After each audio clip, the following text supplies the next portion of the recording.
Alors, évidemment, bonjour à tous. Vous voyez l'avantage de faire un peu moins de vidéos que pendant l'année normale, c'est de 1, que j'ai un peu plus de temps pour faire des graphiques, parce que c'est long, mais surtout j'ai le temps de jouer à Pokémon Go. Du coup je voulais qu'on voit ensemble Pokémon Go en œuvre graphique.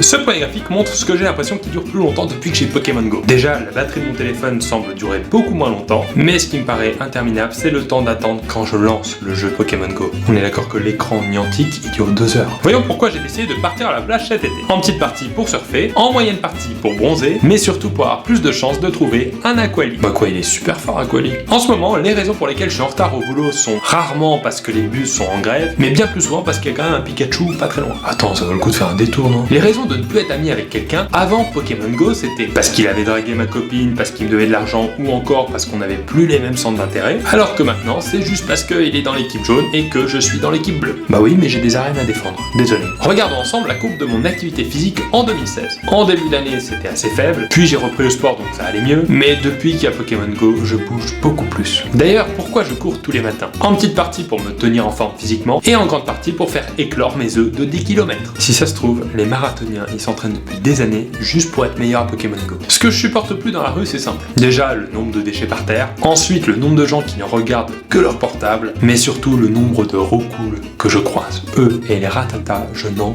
peux plus. Le graphique suivant montre quand est-ce que j'ai pris conscience que je n'avais plus de vie. Premièrement, quand j'ai commencé à attendre seul dans la rue après avoir posé un leurre. Deuxièmement, quand je me suis rendu compte que j'avais pris le temps de renommer tous mes Pokémon. Et finalement, quand j'ai réalisé que j'avais un badge randonneur avec plus de 2000 Pokéstops visités. Non, je passe pas du tout tous mes week-ends à faire ça, c'est pas vrai. Et cette dernière slide montre l'intérêt que j'ai eu pour cette vidéo. C'était marrant si j'ai déjà joué à Pokémon Go, j'ai compris les références, ça va, mais c'était vraiment nul si j'ai pas trop d'intérêt pour ce jeu. C'est quoi la différence entre un Pokéstop et un Aquali en fait? J'ai pas compris.